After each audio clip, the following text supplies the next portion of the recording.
Top of the SportsMax Zone for this Monday. It's a discussion we've had numerous times on the SportsMax Zone, the awful issue of racism. In the past, we've focused on how racism affects players and how this affects the sports we enjoy. 1 week ago today, George Floyd, a 46-year-old African-American man from Minneapolis, Minnesota, died while being arrested by white policemen. The incident was captured on video. The awful images show a white Minneapolis policeman, Derek Chauvin, using an illegal maneuver to detain George Floyd for allegedly using a counterfeit currency, a $20 note at a deli. Officer Chauvin knelt on George Floyd's neck for approximately 9 minutes. Floyd repeatedly begged Officer Chauvin to relax his knee, uttering the infamous words, "I can't breathe." Despite Floyd's begging and pleas from passers-by, Officer Chauvin persisted as 3 of his colleagues stood watching. The video quickly went viral and sparked protest in and outside of the USA. Los Angeles, New York, Auckland, Toronto, Tokyo, Berlin, Copenhagen, and London have been seeing protesters calling for an end to oppression of blacks and minorities. Many sports stars, past and present, have lashed out at what they say is the systematic killing of black people by white policemen. Former NBA champion Stephen Jackson, who bears close resemblance to George Floyd, mourned the passing of his so-called twin. We called each other twin, bro. Everybody know me and Floyd called each other twin. My brother only was out there in Minnesota. He was changing his life. He went to Minnesota. He was driving trucks. I had just sent him out 2-3 boxes of clothes. And my boy was doing what he's supposed to do, man. Y'all go and kill my brother, man.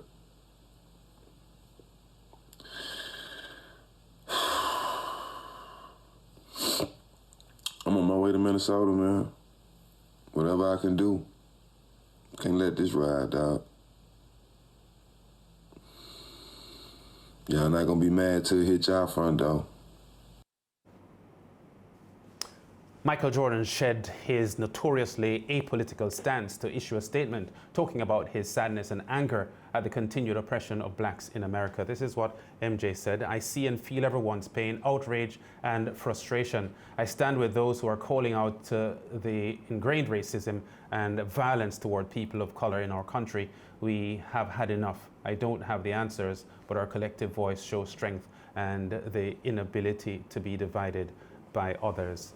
We must listen to each other, show compassion and empathy, and never turn our backs on senseless brutality. We need to continue peaceful expressions against injustice and demand accountability. Our unified voice needs to put pressure on our leaders to change our laws, or else we need to use our vote to create systematic change." Now, the 200-meter world champion Noah Lyles had this to say: "There is so much I want to say, but it's hard because all the positions I am in, but at a certain point you just have to say, forget it, because people need to see they have support. It hurts my heart because as an athlete I love running for my country, but as a human being it is disheartening to know that my people are being killed while I go out and win medals for them to try and make the USA look good. I love to see people coming together and protesting for those who can't. It gives me hope that change will happen. It hurts me to see that there are so many people trying to undermine something that's supposed to be peaceful and make it violent. They are trying to prove to people that we as black people are violent by nature, when all we are asking for is not to be killed." Now, the reigning Formula One world champion, Lewis Hamilton, the only black man on the F1 grid, chided his colleagues for their silence on the issue. "I see those," he says, "of you who are staying silent. Some of you, the biggest of stars, yet you stay silent in the midst of injustice. Not a sign from anybody in my industry, which of course is a white-dominated sport. I'm one of the only people of color there, yet I stand alone.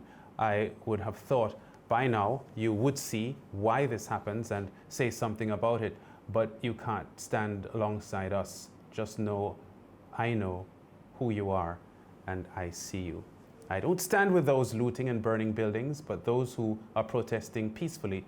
There can be no peace until our so-called leaders make change. This is not just America. This is the UK, Spain, This is Italy, and all over. The way minorities are treated has to change. How you educate those in your country of equality, racism, classism, and that we are all the same. We are not burning with racism and hate in our hearts. It is taught by those we look up to. Now, the Manchester United forward Marcus Rashford posted this message on Twitter. He said, "I know you guys haven't heard from me in a few days. I've been trying to process what is going on in the world at a time when I've been asking people to come together, work together, and be united. We appear to be more divided than ever. People are hurting and people need answers. Black lives matter, black culture matters, black communities matter, we matter. Hashtag justice for George Floyd, hashtag justice for Ahmaud Arbery, hashtag justice for Breonna Taylor." In the German Bundesliga, 4 players showed solidarity with George Floyd protests in the movement. Borussia Dortmund player Jadon Sancho and Achraf Hakimi removed their jerseys after scoring to reveal handwritten messages.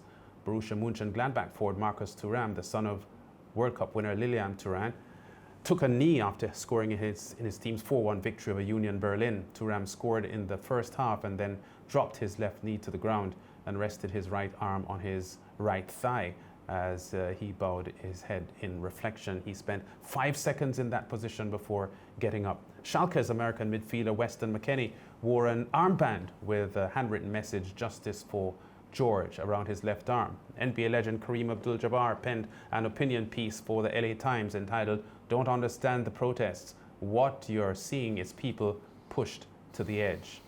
Here are some of the excerpts of that comment or that article. "Racism is America, is like dust in the air. It seems invisible, even if you're choking on it. Until you let the sun in, then you see it everywhere." What you should see when you see black protesters in the age of Trump and coronavirus is people pushed to the edge, not because they want bars and nail salons open, but because they want to live, to breathe. You start to wonder if it should be all black people who wear body cams, not the cops. So a huge outcry here coming from all angles, George, and not surprising that so many people of influence are making their voices heard here, because this issue is a seemingly never-ending issue, and it has reached a point that when you hear Michael Jordan, who usually stays away from contentious issues like these, coming out so boldly, it tells you that we have crossed the line in so many people's eyes. Yeah, I guess one of the things is that there are some among the put up against group, which includes blacks and minorities, that perhaps felt that if they conducted themselves in a certain way, then these things wouldn't happen to them. That, you know, perhaps only the violent black men or those who were not cooperating with law enforcement personnel could be the victims of these crimes that have happened over the years. And then some people would say, well, look, I'm wealthy, I'm educated, I'm a respectable member of society. No policeman would treat me in this particular way. I think all of those conceptions have been proven to be misconceptions. And so everybody realizes that they could be a victim. LeBron James could be driving home at night or in the day, stopped by a policeman who perhaps is dissatisfied with the rate at which he's complying with his instructions. And it could be LeBron James down on the pavement in a headlock, yes, tased and all that. So I think that's why people are coming out now to say, wait a minute, there is no rule. A policeman gives you instructions and you comply, you're still going to get tased, you're still going to get choked out, you still are likely to be killed. And then you add to that the history of the US and racism. Someone posted a song, Lance, that we've spoken about on this program several times. It's one of my favorite songs, Strange Fruit, the version done a long time ago by Billie Holiday.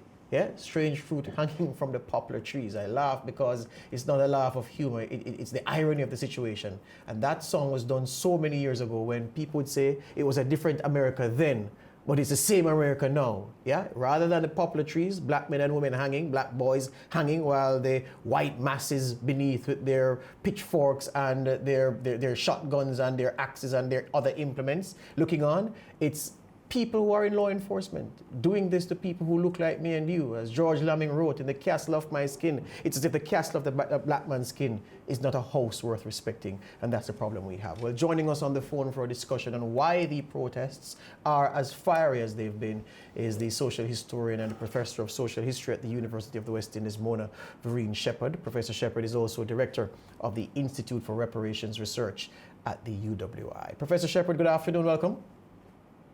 Thank you so much for having me on your program. Excellent. This may be the first sports program you are doing, am I correct? Not quite. There you Maybe go. the second. Maybe the second. All right. Today is not the time for mirth, Professor Shepherd. It is a serious time for people like us, for people who in the United States represent those who are the minority in terms of the population, the segment of the population that people who are like them control. And I want to ask you, people have been asking, well, how did this thing get to be so violent? How did it get to be so fiery? You've studied these things and analyzed them closely. From your perspective, why? This has been happening for a long time. It's just that people have not been watching. I think that what has happened during this period of COVID-19 has just brought things to a head, because those of us who have been watching what has been happening in the United States and other places, Latin America, actually globally, what we have been seeing is that black people have been dying in larger numbers than other ethnic groups in the United States of America because of the COVID-19 situation. They are the frontline workers.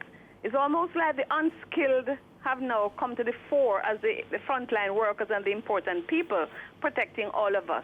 And yet, because of the history of enslavement and the legacies of that, and the comorbidities that many of us have, this is why black people are dying like that. Then there's the lockdown in certain areas. And so this was like the last straw. And so people have been saying, look, we can't take this anymore. But look how many of these things have happened. Look how many black men and women have died in the United States before George Floyd. And it's like a 9-day wonder like we have in Jamaica. So I think what we're seeing now is that people are sick and tired of being sick and tired. And so they're saying no more. And I'm heartened by the cross-section of people who are coming out, but I hope they sustain it. You know, at a time like this, what comes to me is until the philosophy. That Haile Selassie I, His Imperial Majesty, made popular by Bob Marley, until the philosophy that holds one race superior and another inferior is finally and permanently done away with, everywhere is going to be war. And Tosh said it. Everybody's calling out for peace. Who is calling out for justice? Yeah. And so what you're seeing now is the backlash from centuries of oppression. Because if you look back at the United States of America, you will see that this has been going on from the conquest of the First Nation peoples, the taking away of their rights through slavery, through Jim Crow, through the actions of the KKK, through the civil rights movement, through the lynchings to which you spoke. We can't forget Emmett Till. You know, 1955, 14 years old. Because what? He had the nerve to look at a white woman, and then they say he did things to the white woman, and the years after it turns out not to have been true, but they lynched him. So I like the fact that a cross-section of people are coming out, but when you read the list of sports people who have made comments, I said to myself, I was listening out for you to say, and in Jamaica, our sports people have also been joining in the objection to this obscenity. But I didn't hear you read any of their names. Yeah. Well, there are a couple who've spoken out on social media. They weren't captured in the piece, but there are a few who've used their social media platforms to comment. I think I saw something from Shelley and Fraser Price. Yes, that's one. But Professor Shepherd, you touched on the sports stars, and that's where I was going to come back, because for years you could count on certain celebrities or certain persons of standing within the community in the United States to speak out, but others, fearing the damage that speaking out could do to their brand, could do to their image, could cause them to be on bad terms with their employers for whichever sports organization they play for, they represent. That seems to have gone out the window. And so it should. Yeah, but the venom around this thing is such that one NBA star spoke of driving 15 hours from his home, driving to go and join a protest. And the venom is such that the US president, we hear, was transported to his bunker at his residence for an hour. That bunker wasn't meant for domestic purposes or retreating from a domestic threat. It was from persons trying to infiltrate the USA or an invading army. That's how venomous this thing has been. Because this must stop. Yeah. And you mentioned earlier in your commentary that this has exposed the vulnerability of everyone, regardless of class, within an ethnic group. This is true. I can testify to this. I am a professor. I have a mandate at the United Nations. Therefore, I have to travel from time to time. I am not protected from racism, even though the committee I'm on is called the Committee for the Elimination of Racial Discrimination. At every border I go, it doesn't matter which country. Yes. They put this thing in my hair. They want to know, tugging my hair. I guess I can carry a gun in my hair. I don't know. I have natural hair. They made the thing beep, even though I have on not one single thing that should beep. Yes. Okay? So I know that racial profiling does not protect people of African descent. And it is so disappointing that we're in the middle of the decade for people of African descent, the United Nations Decade for People of African Descent, which, by the way, not many countries are commemorating or marking in any way. And here is what we see. We are busy wearing masks, but what you're seeing is the unmasking of the terrible situation of Afrophobia right across the globe. And I'm glad that African people on the continent are also standing up, because you read some names, but I want to add Liberia, Nigeria, Ghana, Kenya, South Africa, Rwanda. And they are protesting outside U.S. embassies in these countries. I want to bring something to your attention, Professor Shepherd. Yes. Our guy, we call him our guy because he's our guy, Lewis Hamilton, the black Formula One champion, the man poised to become the greatest Formula One driver in terms of titles amassed in short order. He's poised to do that. He said, look, I see you talking to his own colony. I see you, F1. I see that not one of you has said anything about the protests that are taking place. Not one of you has referenced George Floyd's killing, we can call it that now. Not one of you has spoken out. Moments after he did that, Professor Shepherd, about 3 of his white counterparts, Charles Leclerc, a young driver from France, and a couple others, posted messages expressing solidarity with the people who are protesting this thing. Absolutely. How do you describe that?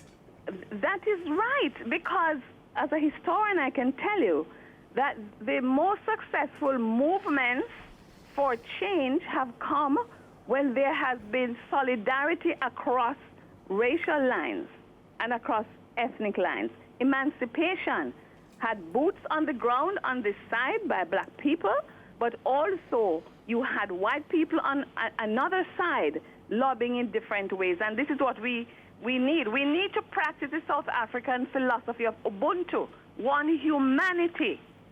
If we don't do that, then we're all going to go down, because this is untenable.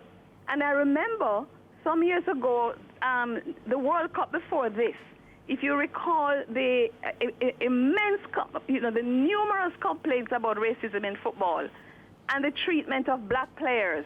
You know all about it. Yes. Throwing up banana skins and all kinds of things. Yes. One of them took up the banana and ate it. Yeah, Dani Alves, the Brazilian, yes. Right. And the United Nations launched a campaign, and they were all taking out a banner saying, "Kick racism offside." Usain Bolt was a part of that campaign. And because they were looking for big stars, to carry the message. And I say to those here, carry the message as well, because I'm sorry, but we are ignoring the fact, and it's always, this is not to take away from what's happening in the United States and how horrible it is and how it has to change. But we have to look in our Caribbean as well. It's easier for us to look outside to see what's going on. And by the way, I don't see any protests here. Yes. We are pen activists, as one of my friends call it, or mic activists. Yeah, talk shows or Twitter. And Twitter. Let me ask you this before we leave. We're out of time, Professor Shepherd. What do you think happens from here? So the cup has overflown. The proverbial cup has overflown. The protests of a nature, people are saying, not seen in the United States since the 60s, and it has spread to major and minor cities outside of the USA. What do you think happens from here? This is the 99th anniversary of the Tulsa, Oklahoma race riots, you know. So if we watch history, we have seen this coming forward. And so this is a wake-up call to say we must never forget the Eric Garner, the Tammy Rice, the Natasha McKenna, all these who have died because black, we must shout and mean it this time, black lives truly matter. And these people who are saying all lives matter, of course all lives matter. But the world is not level. It doesn't take donkey alone to see that. Yes. And as long as one set of people continue to be marginalized just because of the color of their skin and because of the legacy of enslavement, as long as the countries that practice racism don't see the need to apologize, pay reparation, and let us live in a state of reconciliation, this is going to keep happening. It has been happening through Jim Crow and through the civil rights movement. You mentioned the lynching. This has been going on. Yeah. But we in Jamaica must look in our own space. Yes. We must also remember Agana Barrett, Mario Dean, Miss Bogle from Augustown. Yes. We must look into ourselves and do what we have to do. And it should not take the atrocities in other spaces for us to jump on that, flag our faces, but don't confront the classism here. Hear you. Classism and racism are twinned. Hear you.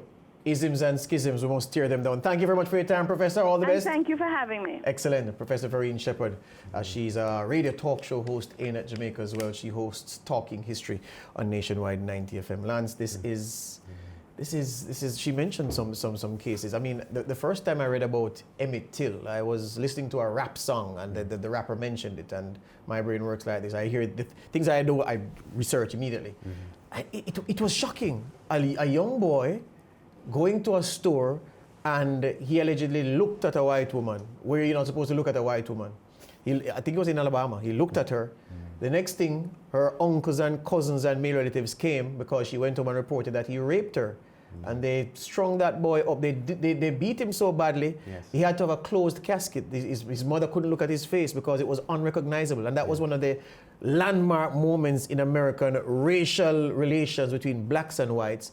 And in many ways, that is still, the United States of America then is still the United States of America now. Yeah, my older brother studied in Alabama, and he came back with a lot of stories about the problems he encountered as a black man living in Alabama. He was at Tuskegee Institute in Alabama, and really, really sad stories. A couple of points that I think Professor Shepherd made that are very, very key points. One is the issue of issues of justice even here in the Caribbean, because there are people who are unjustly killed right here in the Caribbean almost weekly. Yes. And we don't see the uproar now that is being generated by what has happened there. And I think that is a key point she just made. The other point that I like that she made was it has to be a compilation across all races to stand up against what is happening. It can't be that black people and minorities alone are fighting this issue. As she mentioned, it will not have the impact and it will not have the corrective procedure that needs to happen if the issue isn't globally tackled by all races. It can't be just the black and the minorities fighting for justice. Yep, and as we break, I remind you, the struggles in South Africa, the African National Congress, Nelson Mandela and Company, there were several, perhaps many, white men and women who played an important part in the racial segregated philosophy of apartheid being banished in South Africa so that we have the rainbow nation that we have now. It's not perfect, but whites played a very important part, and that's why it's a combination, a collaboration of all races, as Professor Shepherd is saying, and as Lance has enunciated, that it will need to take us from this very, very bad place. Well,